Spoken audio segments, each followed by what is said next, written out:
6 months ago, I was in the kitchen preparing dinner when I overheard the voice of one of the elders in my congregation on the Zoom meeting. He said, "You are under attack. Not a physical attack, but a spiritual one, by agents of Satan." Straight away, I recognised that wording as being the introduction of an apostate warning talk. And so I grabbed my phone and I recorded the rest of it. If you're a Jehovah's Witness, or if you've only recently left the organisation, then what you're about to hear won't surprise you in the slightest. But if you've been out of that mental indoctrination for a good while now, or if you've never been a Jehovah's Witness, then what you're about to listen to is one of the most clear examples of cult fearmongering you are ever going to hear. Harrison COVID is no longer one of Jehovah's Witnesses.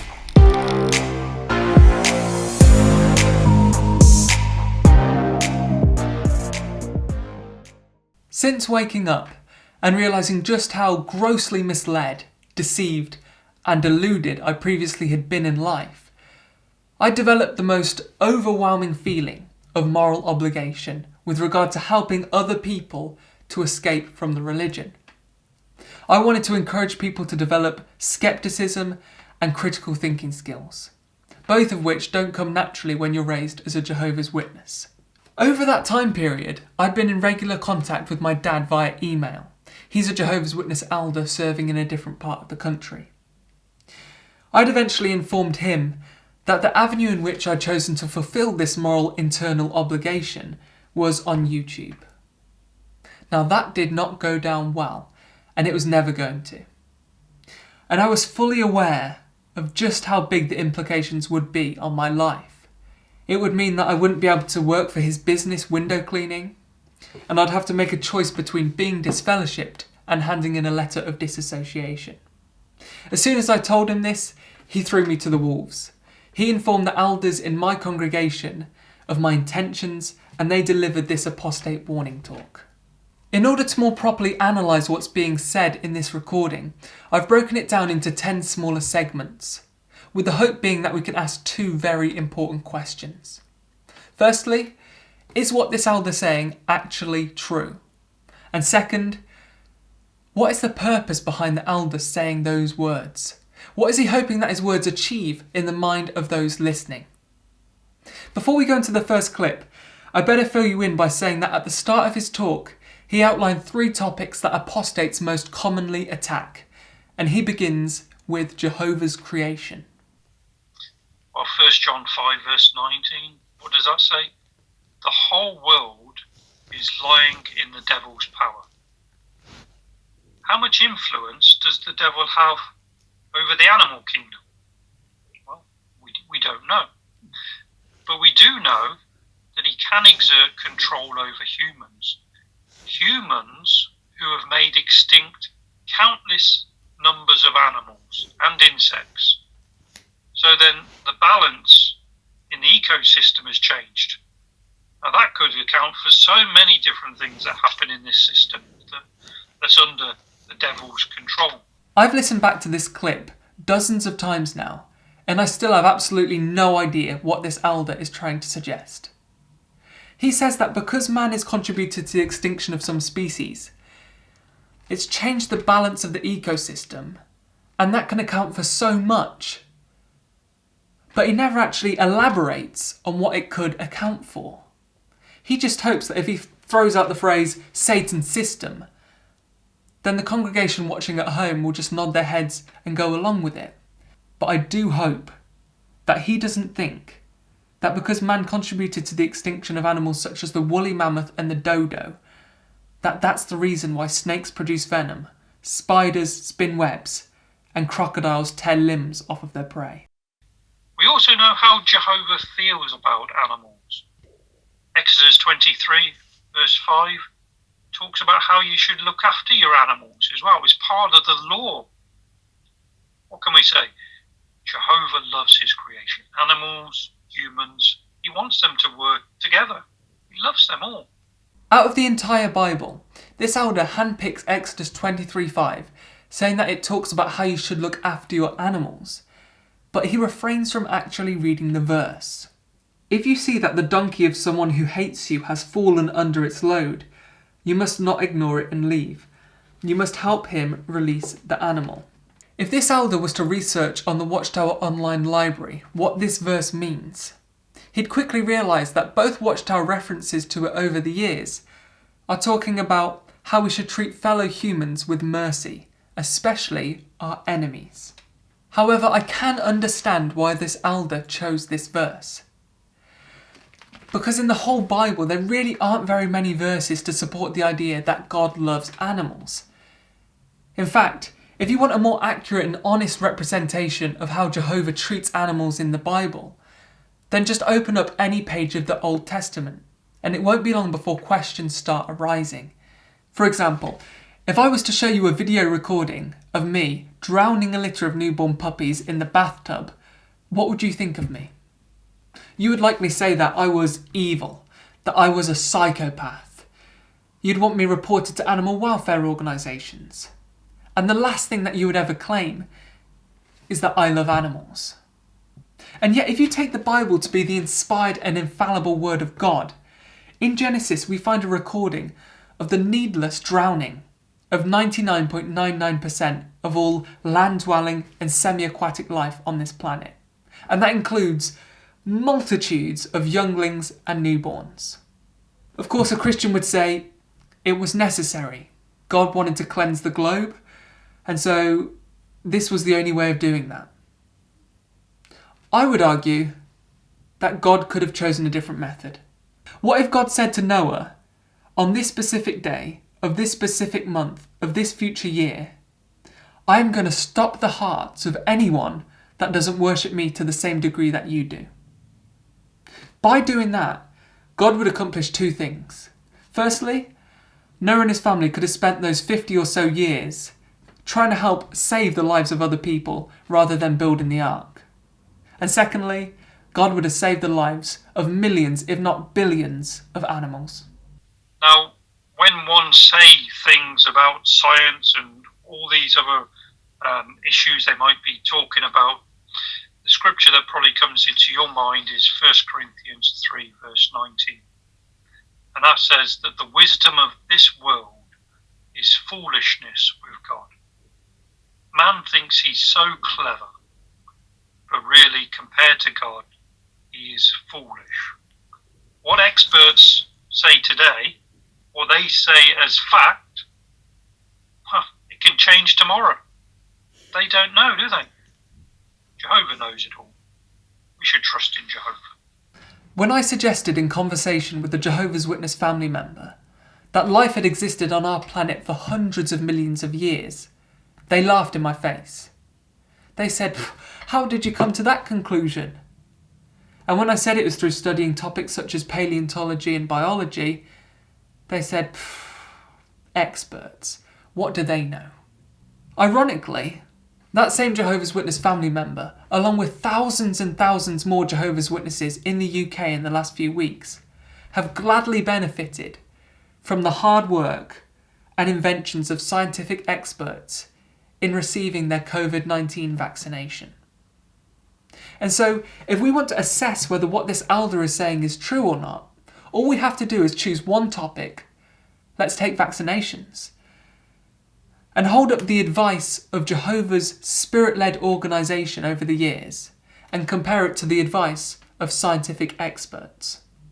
In the golden ages of 1921 and 1931, we are offered the viewpoint of the Creator regarding vaccines.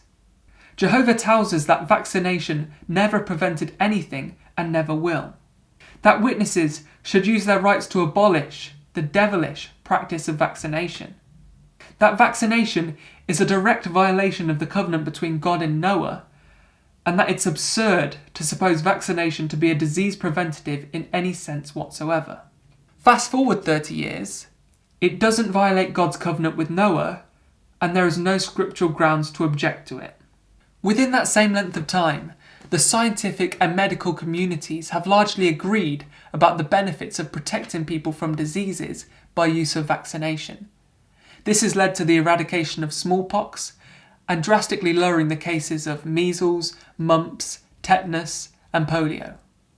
And so holding the organisation in one hand, and the advice of scientific experts in the other, which one is revealed to be foolish? Which one changes their mind? Who should we trust? The second thing, they attack the New World Translation of the Bible. They say that we've added God's name and taken away words. That's true. But after a careful search, the New World Translation Committee found that there's good cause to put in Jehovah's name to its rightful place. And when it comes to taking away words, we're making it more easier to read. And it's only since the 1960s that we've had the New World Translation. Before, Jehovah's organisation used to use the King James Version. If you were to do a survey and ask Christians what is the number one thing that they want from a Bible translation, I'm pretty sure that the answer would be accuracy. And yet when you do a side-by-side comparison of the original Greek with the New World Translation, there appears to be a few discrepancies. Take for example Philippians 2:9, in which the Greek interlinear tells us that Jesus is given the name above every name. Both the King James Version and the American Standard Version honour the original Greek. But every Jehovah's Witness knows that the name Jehovah is the name above every name. And so they adjust the Greek to fit their doctrine. In the 1984 edition of the New World Translation, they insert the word other in brackets. Incorrect, but the brackets at least inform the reader to the fact that the word other was added. By 2013, the brackets are gone. And so if you were reading this verse for the first time, you would be none the wiser that the word other should never have been inserted into it. If you're thinking, well, I'm sure that's just a one-off occasion, take a look at Colossians 1:16 and 17, where the word other is inserted 4 times within the space of just 2 verses. The Greek text says that Jesus created all things. So does the King James Version, and so does the American Standard Version. How ludicrous! Every Jehovah's Witness knows that it is Jehovah who created all things, not Jesus. And so what the original Greek meant to say was that Jesus created all other things. And by 2013, he did. They even admit that a literal rendering of the Greek text would be all things. So why don't they put that? Well, that could give the impression that Jesus was not created, but was the creator himself. While this elder said that we're not changing the meaning, and witnesses would argue that these are just 2 instances and that they're minor instances, 100 minor instances result in a major overall difference. I'd be very interested to know what this elder would think if he saw a religion produce their own version of the Bible and insert additional words into it just so that it suits their doctrine. He would absolutely lambast them for it. What's the third area? They attack the organisation. Now this is the real key one that they do. Attack the organisation. So what do? They'll criticise those taking the lead. Maybe the governing body. How can you criticise these ones? Maybe they criticise details about what we've said about the end coming, or cover-ups of wrongdoing. Could go on with what they might say. They've never had any inner knowledge of the organisation. They've never served at Bethel. They've never been at the centre of the organisation to see how it really works. They've probably only been in 1 or 2 congregations, probably never even visited a branch office to see the workings. And that's the sad thing, really. They're criticising from the outside. They don't know the truth. Maybe this elder's right. I've only ever been in 2 congregations. I've never served at Bethel. I don't know how all the internal operations are handled. So maybe I should just reel my neck in and go and sit in the corner and be quiet. I just wish there was someone who, I don't know, had graduated from Gilead and served as a missionary. Someone who had been on the writing department at Bethel. Someone who had been a governing body member for almost a decade, who could highlight the real issues at the core of this organisation and explain why he had to leave. Maybe then this elder would take their words more seriously. Now, if you went on the internet and you searched for Jehovah's Witnesses, you would find a host of negative information about the organisation, about the wrongdoings that happen. But you know, if you go on the internet and you searched for Elvis Presley, you would find a host of information about Elvis being alive. People are convinced he's alive. Don't believe everything you hear, unless you believe that Elvis is still alive. I don't know where to begin with that sort of mental manipulation. Watching at home are a congregation of people who have been mentally trained to already view anything that exists outside their bubble as potentially contaminated by Satan. And so this comparison with Elvis is just heightening their distrust and suspicion of any news outlet or media that might say something that the governing body wouldn't view as acceptable or wouldn't encourage its members to watch. Next time the congregation are on their phone, they see Catholic Church guilty of sex abuse. Click it, believe it, well, that's what you get in Babylon the Great. Church of England, historic act of abuse revealed. Click it, believe it, well, that's the clergy for you. Jehovah's Witnesses failed to report 1,000 allegations of child sex abuse. Don't be so stupid. I'd only believe that if I was also stupid enough to believe that Elvis is still alive. That's the sort of manipulation that's going on here. And that reasoning, if we can call it reasoning, is just shameful. Jehovah's Witnesses as an organisation is not perfect. That is a fact. But as one brother said, it's the best imperfect organisation out there. We're the only organisation that's telling about the destruction of Babylon the Great, because all the other religions are part of it. We're the only organisation who tell about the suffering on the earth, what the meaning of it is, what the meaning of life is, what God's going to do about it. We need to remember where we learnt the truth. We're the only organisation who have the faithful and discreet slave. That's all evidence of Jehovah's backing. Right now, there might be a Mormon elder delivering their own version of an apostate warning talk, highlighting their specific beliefs and how it is evidence of God's backing. My brother used to say to me, Jehovah's Witnesses have their own interpretation of the scriptures, and that's fine, but so do all other Christian denominations. And that used to really annoy me, because as a Jehovah's Witness, you don't really believe that you have an interpretation like everyone else. You just take the Bible and practice it. It's as simple as that. But perhaps nothing vindicates my brother's viewpoint more and debunks mine than the teaching of the faithful and discreet slave in Matthew 24:45.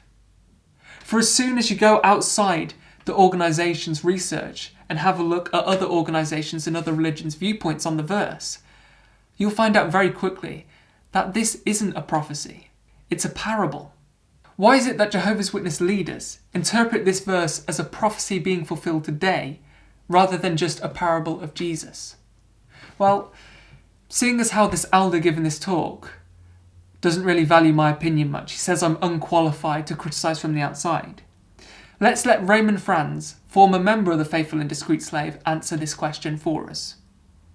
In his book, In Search of Christian Freedom, Raymond Franz says that this interpretation is employed primarily to support the concept of a centralised administrative authority, exercising extensive control over all members of the Christian congregation, that it therefore enables the governing body to ask for almost total obedience to their own directives without appearing as arrogant or self-serving, and that it means that the governing body can publish statements calling for almost total submission to their decisions without being troubled personally by a sense of arrogance. Satan uses apostates to weaken our faith. Don't be taken captive. Don't be taken captive. Be on guard. You know, when COVID-19 hit, we had to go into a lockdown. Why was that? It was to protect ourselves from catching a life-threatening virus. apostasy is a life-threatening disease. You don't need to look into a bin to know there's rubbish in it. Be careful what you look at. I remember the first time that I went on what they would class as an apostate website. I was surprised to find out that it wasn't a bin of rubbish. It was a gold mine of truth and of hidden history that had been kept from my eyes my entire life. But that's exactly what they need to do. They need to label anything produced by those who leave as bins of rubbish, as you can catch a life-threatening disease from it. That way, they keep them exactly how they want them. Ignorant, uninformed, and docile. Einstein said, "The important thing is not to stop questioning. Curiosity has its own reason for existence." This organisation is more than aware that there is a direct correlation between curiosity, knowledge, and power. Curiosity, asking questions and seeking answers, leads to an increased level of knowledge. And that knowledge, as the old adage says, is power. It puts us in a more powerful position to be able to decide things for ourselves and not rely on other people or organisations. It might lead someone to leaving the organisation. And so, if they kill that curiosity, then they kill the increased knowledge and they kill the power of the members of the organisation. We just say about algorithms. If you search for something, say Jehovah's Witnesses on the internet, it remembers. And then the next time you're looking at something, it brings these as suggestions. And there's all sorts of things, as we said, about Jehovah's Witnesses. So be careful with these devices as well. Interesting. Because many months before this, the circuit overseer took me into the back room and gave me this exact warning about algorithms and YouTube and search results and recommended. And so clearly, YouTube and other social media sites must be taking a big toll on the organisation's membership, especially with the younger generation. The paranoia of the governing body is gradually filtering down the organisation to the everyday rank and file members. And what's particularly great about this is that this organisation, which had succeeded for so long in being able to almost micromanage every aspect of its members' lives, is now realising that with regard to what each and every member is watching in the privacy of their own home, on the privacy of their own phone, in their own rooms, it might be fighting a losing battle. Just 4 words turned a perfect human, Eve, into a disobedient creature who is serving the devil. And look at the misery that we're in now because of 4 words that the devil said. Remember, the apostates attack just like the devil attacks. They never offer anything better than we have. I've heard this line so often. Apostates never offer anything better than we currently have. This elder isn't stupid. He knows that whatever an organisation offers you in the present or in the future has absolutely zero bearing on whether its teachings are true or not. But he knows something very important. Every facet of its members' lives are tied up with this organisation, including their hopes and their dreams for the future. And so by saying apostates never offer anything better than we currently have, he's wanting them to think about what they currently have and then contemplate the empty, purposeless and hollow existence they would have if they ever left the organisation. And with those raw emotions in mind, he then concludes the apostate warning talk in a rather unique way. He plays a music video. And it's not just any music video. For the sake of time, I'm only going to play the second half of the song. But as you watch it, ask yourself, why did they choose this specific one? You gave us such a perfect start, eternity in every heart, and joy in our lives. There is joy in your creation, in the message of salvation, and the paradise to come. But to have your love forever is a real and lasting treasure. You alone will prove to be our joy eternally.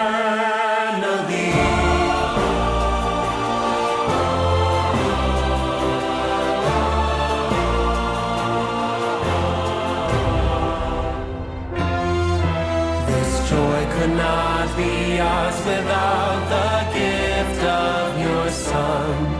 His sacrifice has paid the price, so joy could be ours for all time. There is joy in your creation, in the message of salvation, and the paradise to come. But to have your love forever is a real and lasting treasure. You alone will prove to be our joy eternally. There is joy in your creation, in the message of salvation, and the paradise to come. But to have your love forever is a real and lasting treasure. You alone will prove to be our joy eternally.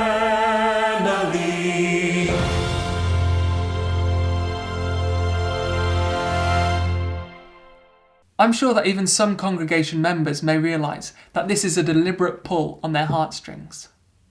But what they won't realise is that they are being treated like 5-year-old children. Because if you want a 5-year-old child to do what you say, to be obedient and follow your instruction, you might say something along the lines of, "Look, I know you've wanted that toy for a long time. And so, if you can behave yourself, if you can do what I request, and be good for the next few days, you'll get your toy." In the same way, the elders here are saying, I know you want your paradise, to throw away your walking sticks, to live in a world free of fear and pain, and to see your dead loved ones again. You've wanted it a long time now. But in order for you to have it, we need you to avoid anything that questions the organisation, the Bible, or God. If you do that, if you're good boys and girls, then you'll get your paradise. Looking back, I most likely sat through several apostate warning talks as a Jehovah's Witness, and I never even noticed what was going on in my mind. I'd have just nodded along and then thanked the elder after the meeting for the talk. But out of indoctrination, it's easy to discern that this level of paranoia, mind control, and fear-mongering are all typically associated with high control groups and cults.